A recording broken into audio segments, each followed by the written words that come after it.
still remember the day I noticed a plain, unmarked cardboard box waiting in our mailbox, and how my heart started pounding the second I realized what must be inside. I had been living with my older brother, Marcus, since I turned 19. He was 22 and had recently graduated from college, but we shared our parents' home while he worked his first full-time job in the city. Our parents were often traveling, so the house was mostly ours. I didn't expect anyone to be around that afternoon. The plan was to dash in and tuck the package away before anyone could notice it. Yet as soon as I opened the front door, I could tell Marcus was home, because the faint sound of music drifted from upstairs. I felt uneasy, not sure if the package would still be in the mailbox, or if Marcus might already have brought it inside. My pulse quickened as I raced to the mailbox. The door creaked softly, revealing only a few flyers from the local pizza place and a water bill. The box was gone. Dread settled in my stomach. I stepped back inside and carefully climbed the stairs, moving toward my room like I was sneaking through an unfamiliar place. My plan was to act normal, but with every step, I rehearsed what I would do if he had found the contents of that box. Inside my bedroom, I noticed the box resting on my bed, the top flaps re-taped shut with an almost deliberate neatness. Next to it lay a small piece of paper. For a while, I couldn't move. I stood by the doorway, staring at the note, half afraid to pick it up. If the package had been tampered with, it would be obvious. Part of me hoped maybe he'd opened it, found something else he was expecting, and not really inspected it. Perhaps he didn't notice or care enough to check what was actually inside. I forced myself to pick up the note. It read, "Wrong size? Let me know. I can exchange it for you." No signature, no teasing remarks, just a calm, almost businesslike line of text. I gently tore through the tape and lifted the flaps. The dress was exactly as I'd ordered, not repositioned or crumpled.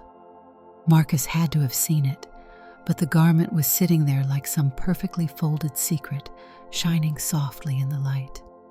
I felt a mixture of panic and cautious relief wash over me. Panic that he'd discovered something I was never ready to explain, and relief that he seemed to have reacted with more kindness than I could have guessed. That night, I went down for dinner braced for questions and curious stares, but Marcus acted as if the day had been perfectly routine. He talked about how traffic was heavier than usual, how the neighbor's dog had somehow escaped and wandered onto our driveway, and what he planned to do during the coming weekend.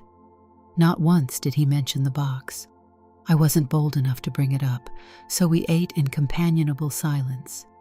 My fork scraped the plate every now and then, and the only other sound was the low hum of the dishwasher. Over the following days, I found myself caught between dread and gratitude.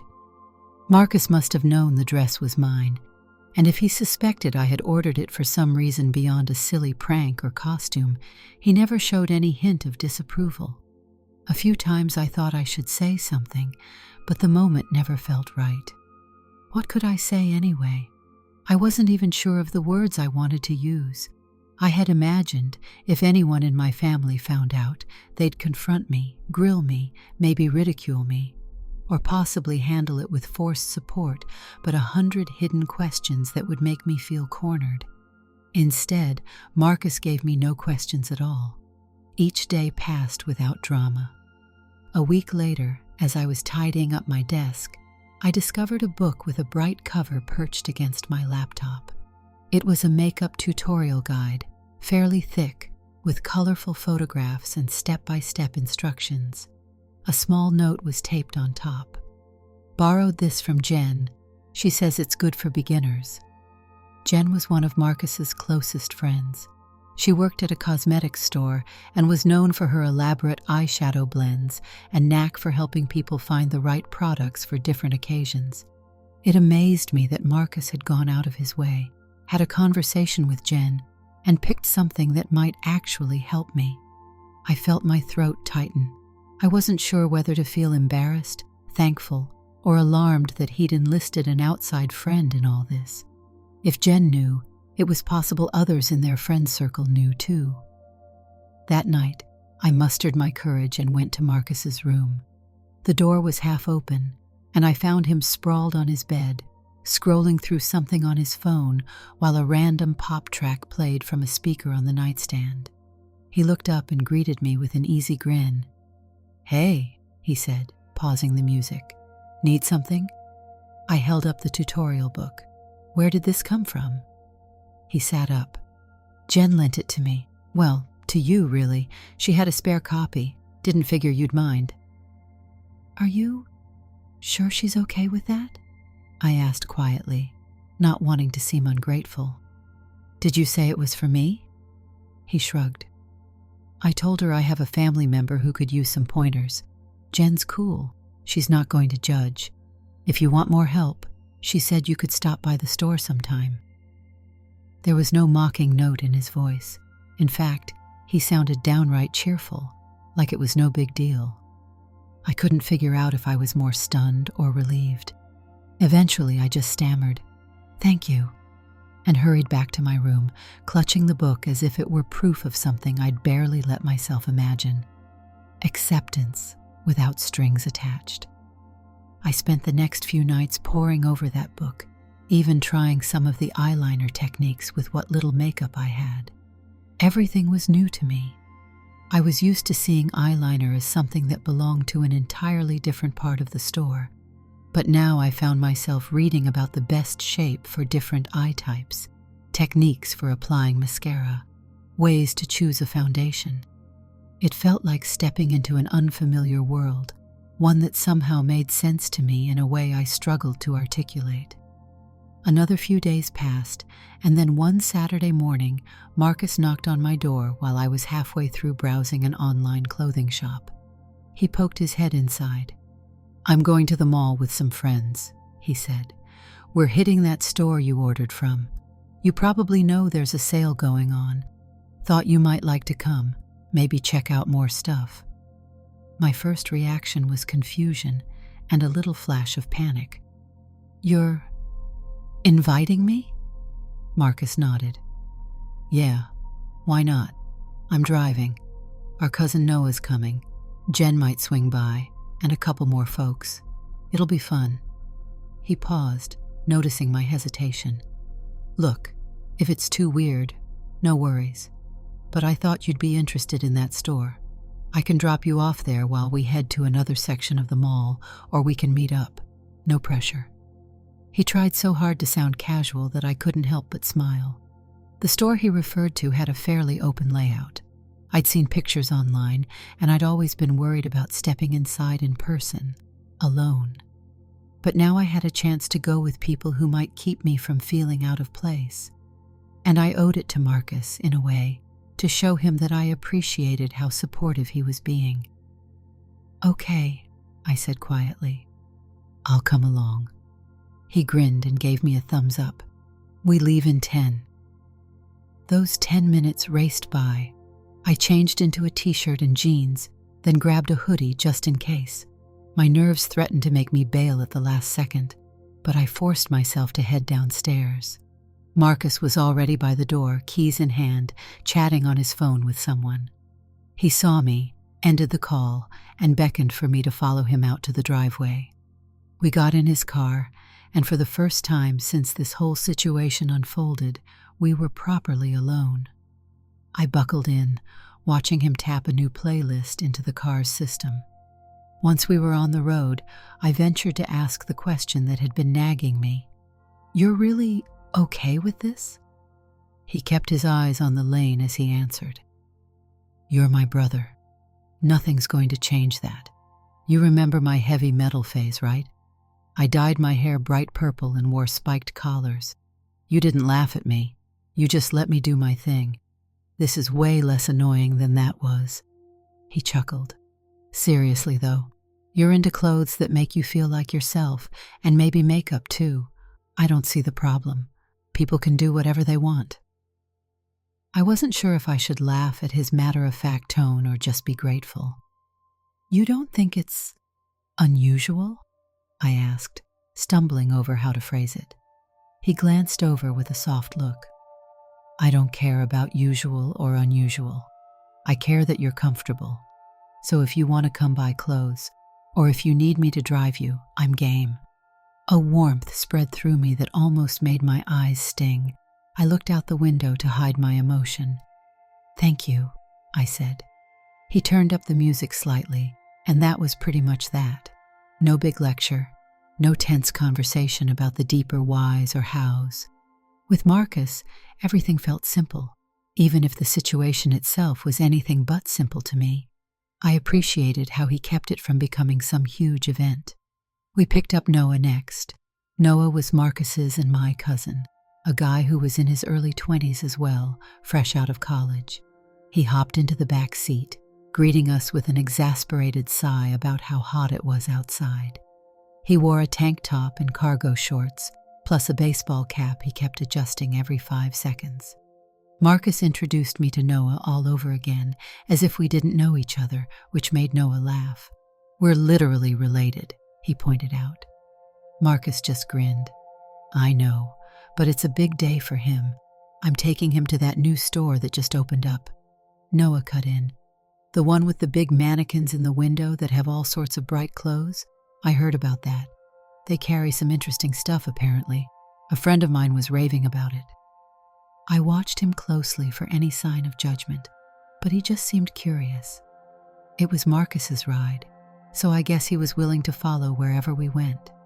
He asked me a bit about the store, what they sold, what they were known for, and I replied, a little stiffly, that I'd seen interesting dresses, tops, and shoes on their website. He nodded, not pressing for more detail, although he gave me a curious glance once. We swung by to pick up 2 more friends, Will and Alexis. They were both in their 20s too, and I recognized them from a few gatherings. Will was the comedic one, always telling jokes or comedic stories about his day. Alexis worked with Marcus at the same firm in the city, handling administrative tasks. She was tall and wore a short-sleeved blouse, glancing at her phone every so often. Jen met us at the mall. She stood by the main entrance, wearing a flowing pair of pants and a bright top, looking every bit the kind of person who worked with cosmetics. She had wavy hair pinned up with a large clip and a fresh, subtle eyeshadow that caught the midday sun. She grinned at Marcus, and then at me. "You must be the one who borrowed the book," she said gently. "I have more if you need them." I gave her a grateful half-smile. "It really helped," I managed. I could see the easy confidence in her eyes. She seemed genuinely happy to be there. We walked through the glass doors into the mall's main corridor, the high ceiling letting in natural light from wide skylights. The hum of chatter and music from various stores enveloped us as we passed by kiosks selling phone cases and fancy pretzels. Eventually, we reached the store in question. I paused at the threshold, seeing mannequins draped in bold designs, some edgy, some simple. The space inside was wide, with racks that stood at comfortable distances apart, letting customers browse without feeling cramped. "You want to look around?" Marcus asked. "We can meet back here in half an hour." I glanced at the others. Will and Noah said they were going to check out a game shop down the hall. Alexis and Jen planned to explore the beauty section of a different department store. That left me with Marcus, who didn't budge. "I can walk in with you," he said, noting my hesitation. Despite my initial nerves, part of me was grateful he was sticking around. We strolled in, greeted by a friendly sales associate who asked if we needed help finding anything. I shook my head politely, not sure how to begin. Marcus guided me toward a section labeled New Arrivals. My eyes fell on dresses that ranged from casual to dressy. I felt a flutter of excitement. One particular piece was a deep navy blue slip dress with thin straps, something I could easily imagine wearing with a cardigan or jacket. I carefully slid the hanger forward, checking the size. Marcus stood back, letting me look, occasionally offering a supportive nod if I glanced at him for reassurance. He never once made me feel hurried or out of place. "You can try them on," he said when he noticed me hesitating to pick anything. "That's what the changing rooms are for." We were both quiet for a moment, probably recalling the time I'd tried to figure out how to hide a dress at home. Trying one on publicly felt like an even bigger leap. I swallowed and nodded. Eventually, I picked out 2 dresses, one navy blue, one a flower-patterned piece that was more playful. My hands shook slightly as I carried them toward the fitting rooms. Marcus offered me a small, encouraging smile. "I'll wait outside." The fitting room attendant was a woman with short, spiky hair, wearing a black t-shirt with the store's logo. She took my items, gave me a numbered card, and led me to a booth. I closed the curtain, then stared at myself in the mirror under the bright lights. The mirror felt more revealing than the one at home, showing every detail. For a moment, I thought my heart might burst from how hard it was pounding. I tried on the navy blue slip dress first, noticing how the fabric draped against my body. It felt surprisingly comfortable. The reflective surface revealed a version of me that I wasn't used to seeing. Part of me felt unexpectedly happy. I smoothed down the material, noting how it flared a little at the bottom. It was a bit too long, maybe needing a hem, but overall it was good. I stepped out quietly. Marcus was waiting nearby, fiddling on his phone, but he looked up the second he heard the curtain move. His eyes widened a fraction, then he gave me a thumbs up. He didn't make a big scene, just a simple gesture and a quiet smile. "How does it feel?" he asked. "Pretty nice, actually," I admitted, trying not to sound shaky. The attendant walked by, gave an approving nod, and continued down the hall. I tried on the second dress, the flowery one, and it was a different vibe, lighter, breezier. I felt more hesitant about it, but Marcus insisted it looked good, so I decided to keep it as an option. After changing back into my t-shirt and jeans, we returned to the racks and picked out one more outfit, a sweater and skirt combination. I thought maybe I'd come back for it if the first 2 worked out. Eventually, we ended up at the checkout counter. My nerves threatened to overtake me again, but the cashier treated it like any regular purchase.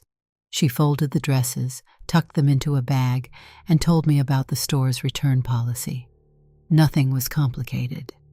When we emerged, the others were waiting in the hallway. Noah had a small bag from the game store, Will carried a plastic cup of bubble tea, and Jen had found some hair accessory in the department store. Alexis scrolled through her phone, waiting patiently. No one teased me about my shopping bag. They just looked at me as if I'd bought a new hoodie or pair of shoes. Their casual acceptance was surreal. We drifted toward the food court, where the group decided on grabbing a late lunch. The tables were crammed with families, couples, groups of teenagers. We found a bigger table in a corner, the chairs squeaking against the tile as we pulled them into place.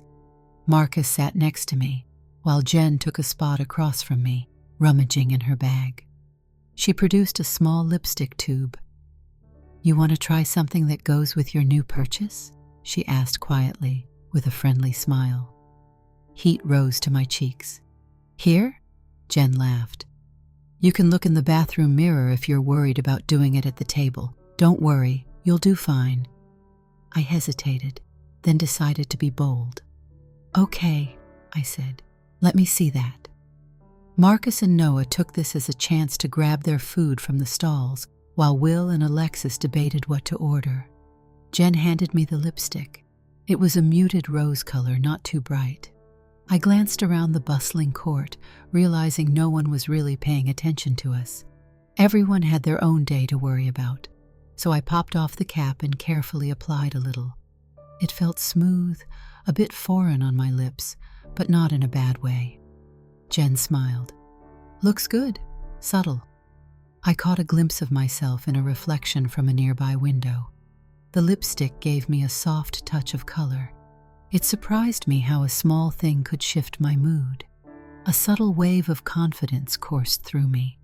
We ended up chatting over burgers and salads, the conversation drifting from music to movies to half-formed weekend plans. At some point, Marcus brought up a concert he wanted to attend in a few weeks. He asked if I might join. Noah and Will were also interested. No one brought up the dress or the lipstick in a direct way. If anything, it felt like a completely typical group outing, except I carried a secret weight that was now lighter, shared by people who didn't treat it as a big deal. After lunch, we split up again. Jen offered to help me pick a concealer that matched my skin tone, so we headed to a large makeup store on the second floor. Marcus gave me a grin and said he'd meet me by the car in about an hour. Jen showed me around the store, explaining the difference between high-coverage products and lighter ones, pointing out how different brands might feel on the skin. Once we found a good match, she gave me tips on blending and told me to practice in small amounts first. I realized I was smiling a lot more than usual. On the drive home, I sat in the passenger seat while Noah dozed in the back. Marcus put on some soft rock playlist, humming along as we navigated the late afternoon traffic. The sun dipped low, illuminating the roads in a warm glow. My hands rested on the shopping bag with the 2 dresses. I kept thinking about how, in the span of just a few hours, everything felt a bit more open. The tension that had settled on my chest for weeks was now partly gone. When we dropped Noah off, he gave me a small pat on the shoulder. "See you around. Maybe we can hang out again sometime. You're cool, man." That was all, but it meant more than he probably realized. Then we drove home in companionable silence. I expected the rest of the evening to be quiet, but Marcus surprised me again as soon as we walked inside. He tossed his keys onto the kitchen counter and said, "Want to watch something? We can order pizza." I laughed. That sounds nice. About 30 minutes later, we were camped on the couch with 2 boxes of pizza, streaming a comedy film that Marcus had wanted to see for a while. As we watched, I found my eyes drifting to the bag on the coffee table. My new dresses felt like a symbol of a step I'd taken, something that might have been terrifying before, but now felt possible, like it fit into my everyday life without pulling everything else apart. At one point, Marcus caught me looking at the bag. He nudged my shoulder gently. "You should try them on again later, see which you like better," he said. "And if you want to figure out the right shoes or something, I'm happy to tag along next time." I simply nodded, my throat too tight to speak. Then I turned my focus back to the movie, letting the laughter and lightness of the moment soothe me. That night, in the sanctuary of my room, I tried the dresses on once more. I studied them in my full-length mirror. The navy slip dress was elegant, if a little long. The flower-patterned one was playful, easy to move in. I felt a shiver of excitement just from looking at them. Treading carefully, I picked a soft brush from the tutorial book Jen had lent me, then practiced a small amount of foundation under my eyes, blending carefully. I tried the lipstick again and admired the effect. It wasn't perfect, but it felt like a step. I realized this was something I wanted to keep learning, to keep doing, and maybe I wouldn't have to hide every step of it anymore. In the following days, the routine of life continued. I worked on my part-time job, did chores around the house, hung out with some college friends. Marcus kept a steady schedule at his firm, occasionally pulling late nights. But there were small changes too. On weekends, if he wanted to go out, he'd sometimes invite me along, dropping little hints that I could wear what I liked.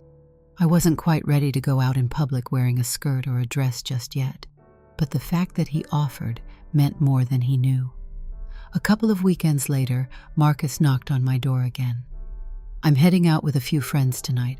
We might grab dinner, then maybe a bar. You in?" I paused. I'm not sure if bars are my scene. He offered a teasing grin. "Well, come for dinner at least.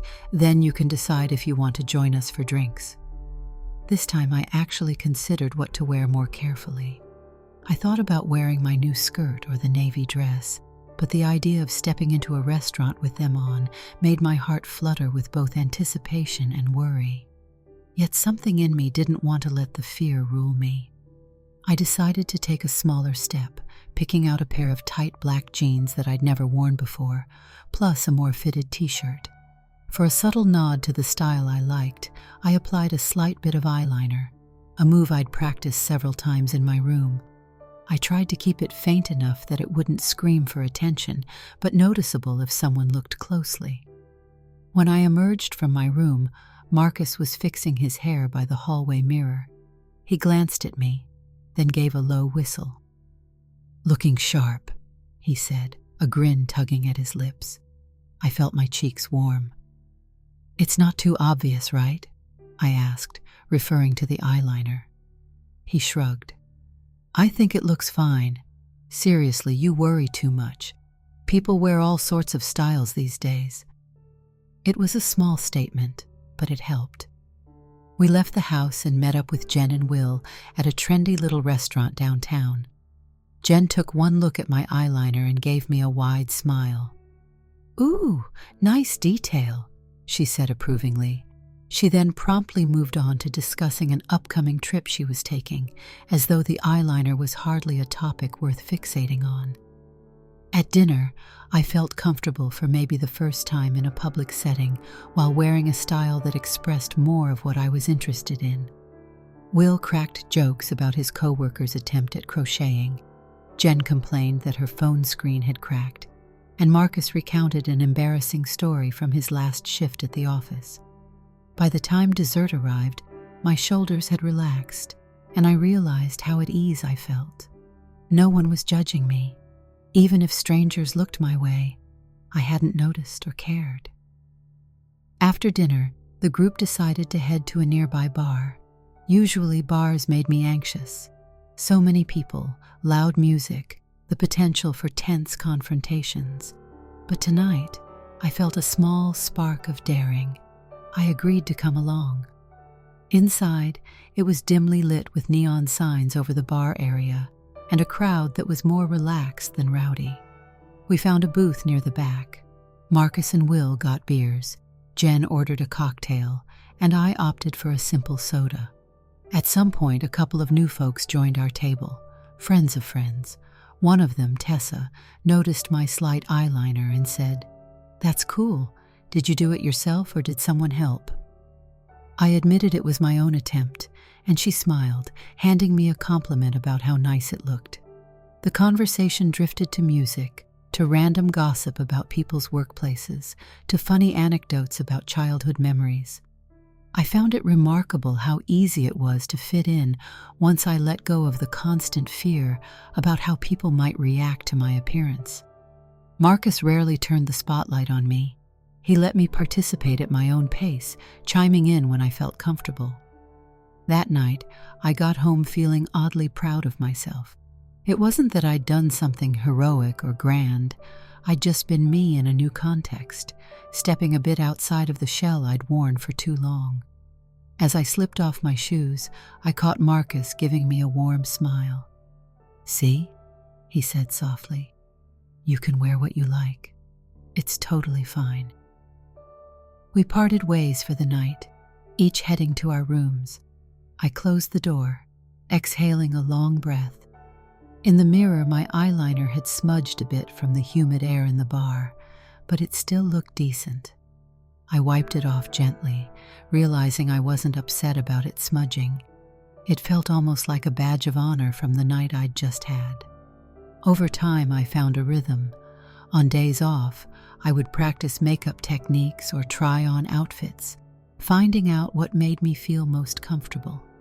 Sometimes I'd get a text from Jen telling me about a sale or a new product line at her store, and I'd coordinate a quick trip with Marcus or alone. I started to integrate small pieces, like a particular top, a more fitted jacket, or subtle eyeliner, into my everyday wear. Marcus remained steady and encouraging. He gave me space, but always seemed ready to help if I wanted him to come along for moral support. He would occasionally tease me about taking too long to pick something, but never in a mean way. And every so often he'd drop another note like, "Hey, you like that navy dress so much, maybe we should find you a pair of shoes that match." His casual acceptance allowed me to breathe in a way I never had before. I remember one day in particular, about a month after our trip to the mall, when our parents decided to drop by for a weekend. They had been traveling for business and wanted to see how the house was holding up.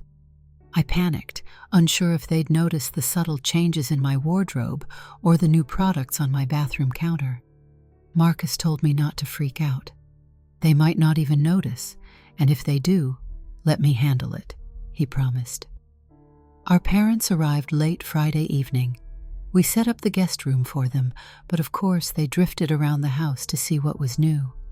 I'd stashed most of my more obvious items out of sight, not quite ready to have a full conversation about them. My father was more concerned about the yard needing a fresh round of grass seed. My mother asked if the local grocery store still delivered. They didn't notice anything unusual in my room, aside from a new bookshelf.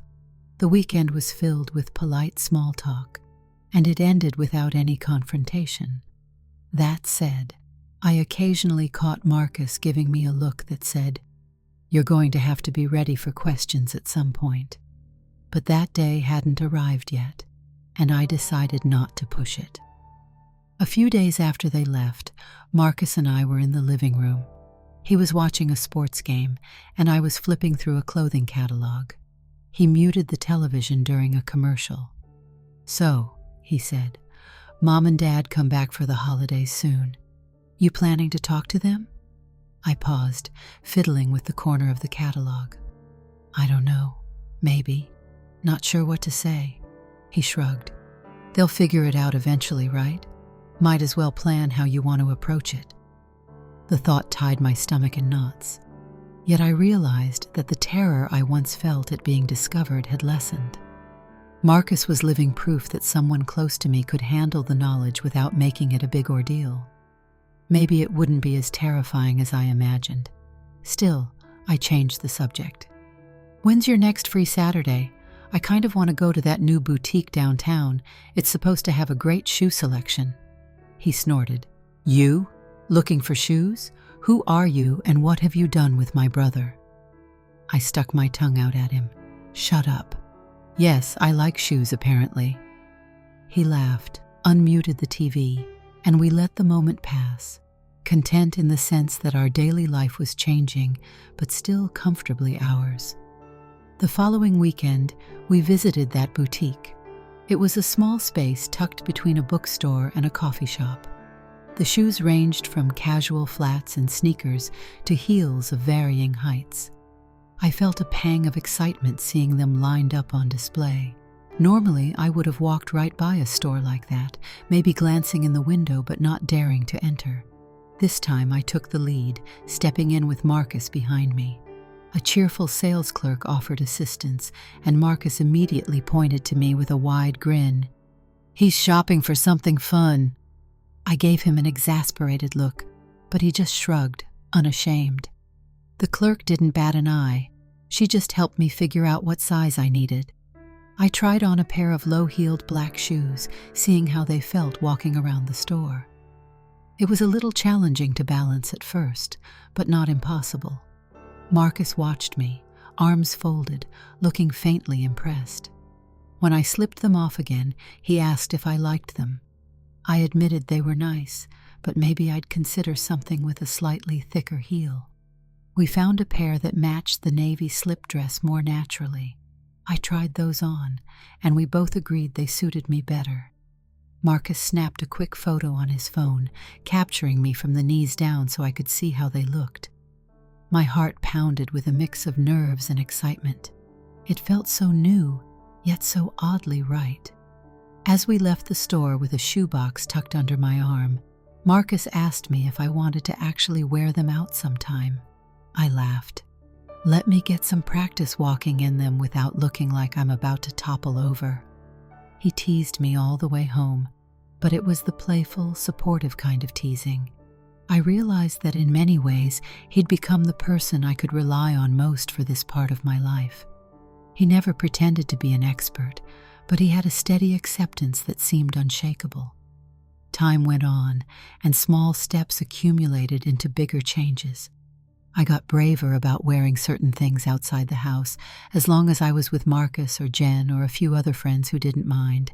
Occasionally I'd get odd looks, but more often people just carried on with their own business. Marcus and I ended up meeting his friend group more often, going to places where I felt comfortable enough to blend a slightly bolder wardrobe with typical casual wear.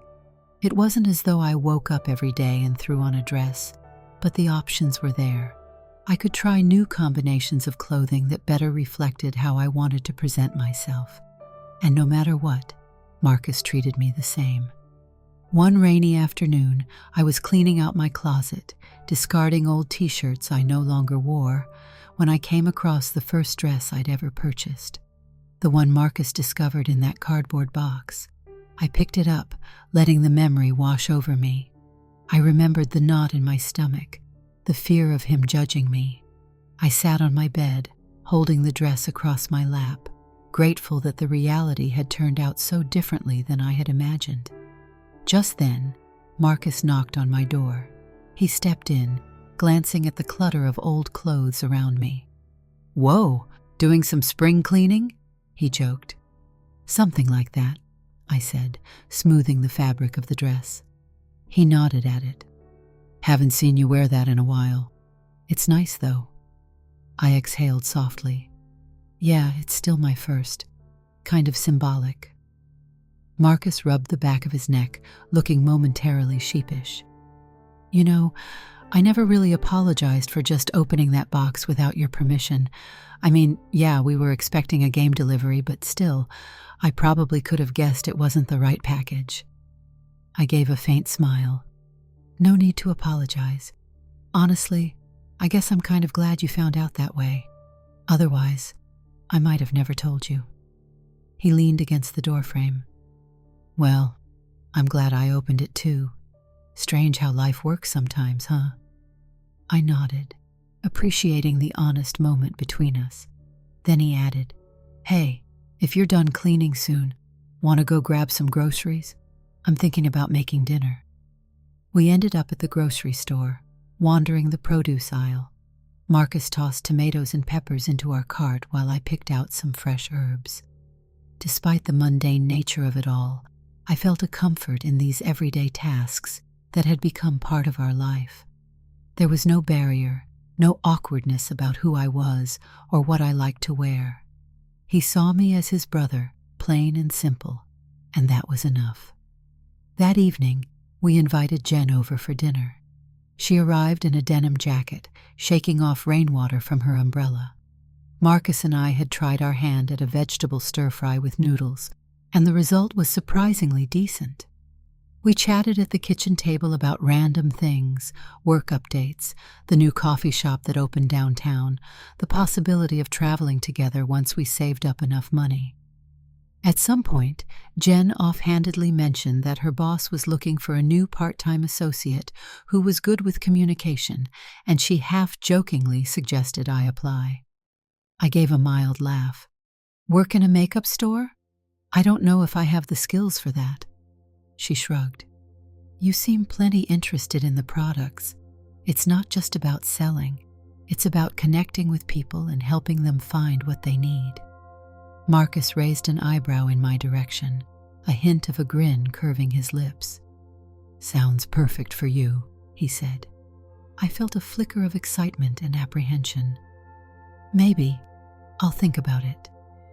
After Jen left, Marcus and I cleaned up the kitchen. A comfortable silence lingered as we did the dishes, the steam rising from the hot water. Eventually, I turned to him. "Do you really think it's a good idea, me working at that store?" He dried a plate and set it aside. "If it's what you want, why not? Don't let fear hold you back. You're good at connecting with people. You like the subject matter. Seems like it could be a good fit." I found myself nodding slowly. "Maybe I'll apply," I said, "just to see what happens." He flashed a proud smile. "That's the spirit."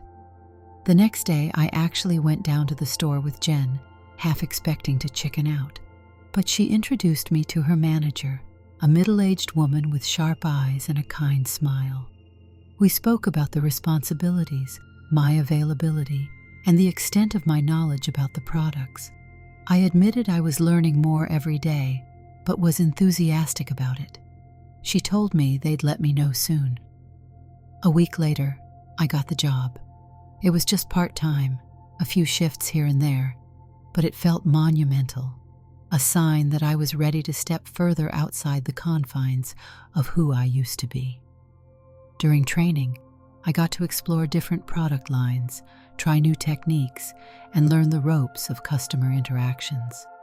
Surprisingly, I found I enjoyed helping people figure out which eyeliner or lip color might complement them. The environment felt vibrant and inclusive, and I often saw folks with styles that made me feel less alone. Marcus, of course, was thrilled. He texted me silly congratulatory messages and insisted we go out for dinner to celebrate. "My brother, the cosmetics expert," he teased, but the pride in his voice was obvious. Working in the store also gave me more confidence in using some of the products for myself. Jen encouraged me to experiment, so I practiced blending eyeshadows and discovered which formulas worked best for me. When customers asked for recommendations, I started to realize I had genuine opinions. Over time, I found a style that suited me, a bit edgy, a bit understated. I used the knowledge for my own outfits as well, mixing new tops or skirts with older pieces from my closet. The idea of cross-dressing didn't loom like a shameful secret anymore. It became a part of my routine, a thread woven into the fabric of who I was. Marcus's friend group continued to welcome me. Sometimes I'd join them for a quick drink after my shift, still wearing a bit of leftover makeup. No one blinked twice at my outfit choices. If anything, they'd compliment me or laugh about how I probably knew more about color theory than they did. On rare occasions, a stranger at a bar or restaurant might give me a puzzled look, but I learned to brush it off. My circle supported me, and that was enough. A few months into this new arrangement, my parents returned for another visit, and this time, the topic could no longer be avoided. They arrived on a Friday evening again, and by now, my room looked different. I had more dresses hanging on the rack, a few pairs of shoes with modest heels tucked in the corner, and a vanity mirror dotted with cosmetics. Marcus gave me a reassuring nod. "You got this," he said. The first day went by without incident. My parents were tired from traveling, so they mostly rested. The next day, my father asked if I could drive him to the hardware store for some tools. Without thinking too hard about it, I grabbed a jacket and a pair of jeans I'd accessorized with a belt I liked. I also wore a subtle tinted lip balm and maybe a faint bit of brow gel. Marcus was around, but he was busy with errands, so it was just me and my dad. We were halfway through the store, grabbing nails and paint supplies, when he turned to me, looking somewhat uncertain. "Son, I noticed some new clothes in your closet, and some makeup." My chest tightened. "Yes," I said plainly, forcing my voice to remain steady. He studied me, his expression more curious than angry. "Is this, something that's important to you?" I nodded, bracing myself.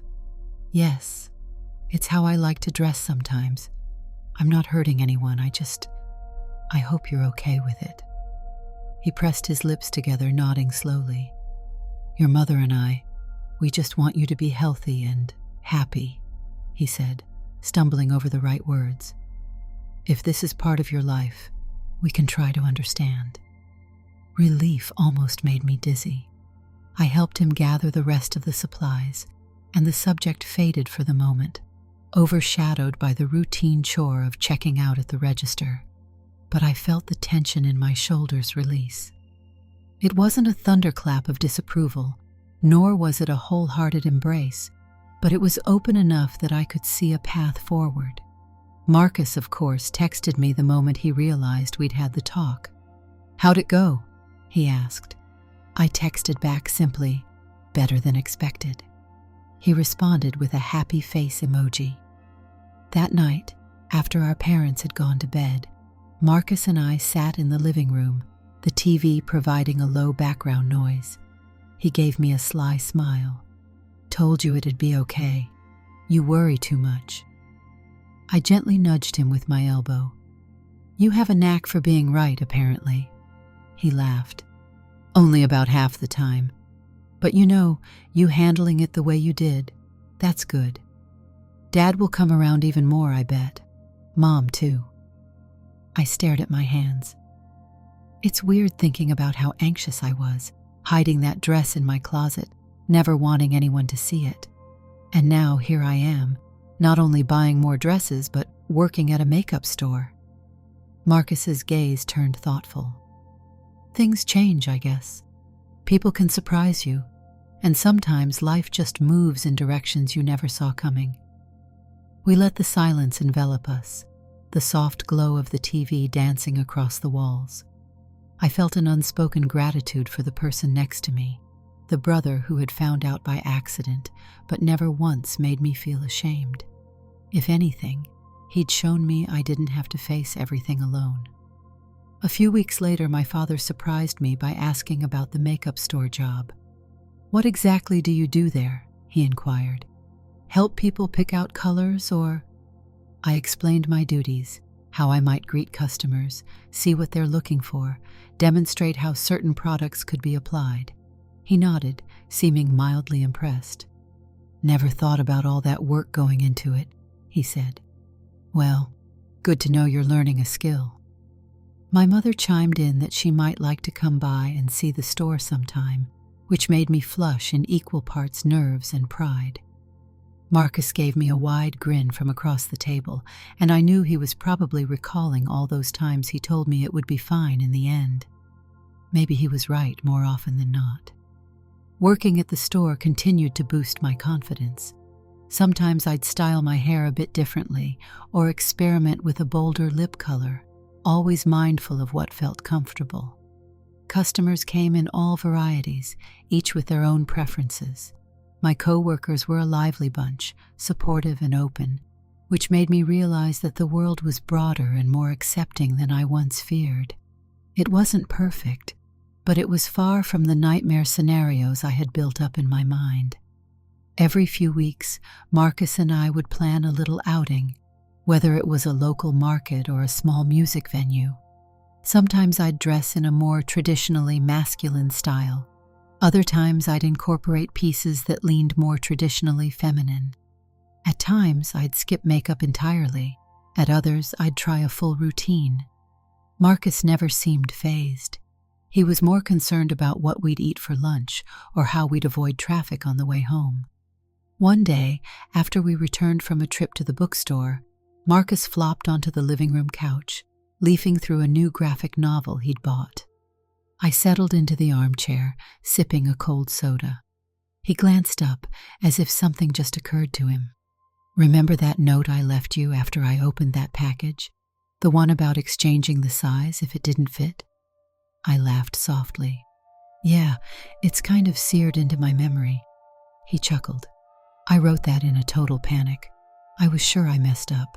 I didn't want to scare you off, but I also wanted you to know I wasn't judging you. I must have rewritten that note 5 times. I smirked. "Well, it worked.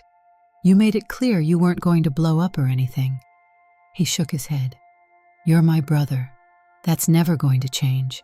I might have weird phases. You might have your own style, but in the end, we're family." I felt warmth spread through my chest.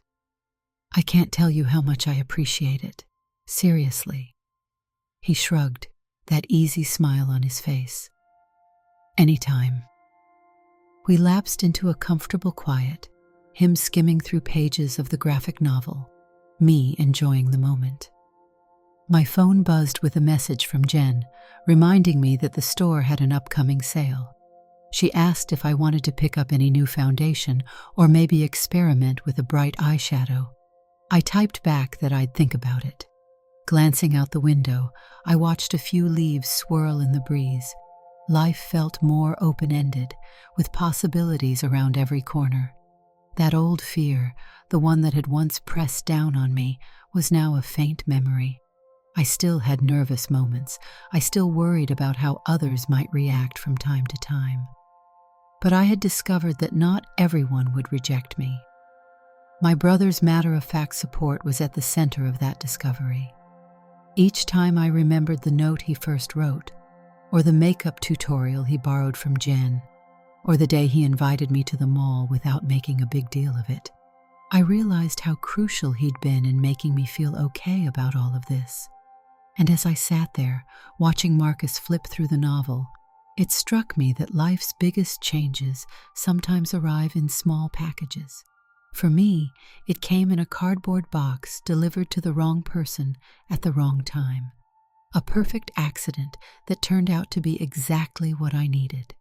A silent understanding, a gentle nudge of, "I'm here for you," and the unwavering presence of someone who never treated me like I was doing anything wrong. My brother, quite simply, stayed by my side. With the memory of that first package still etched into my mind, I felt calmer, more prepared for whatever might come next.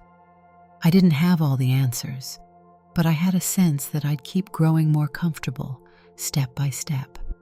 And Marcus, casually humming as he read about heroes in capes and villains with epic powers, was my constant ally, the older brother who had once waded through his own phase of heavy metal and mohawks, and who now gave me the simple gift of being myself without question.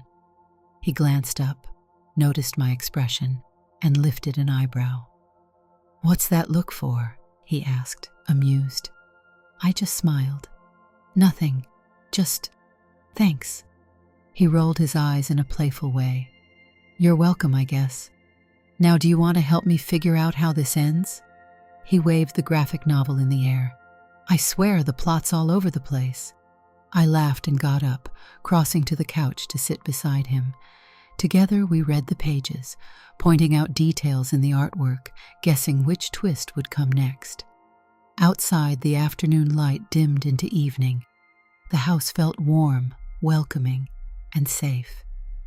And in that moment, I realized something. I didn't need a grand gesture or epic speech to feel comfortable and free. All I needed was that small, everyday reminder that no matter what I wore or how I presented myself, I was still me, and Marcus was still my brother. We had each other's backs. We always had, and always would. Did you like the story? Hit that like button and tell me what you thought in the comments. Do you want to hear more stories? Subscribe and hit the bell. For exclusive content and early access, check out our Patreon. You can find the link in the description, or you can watch any of the videos shown on my right. Thank you for watching and see you in the next video.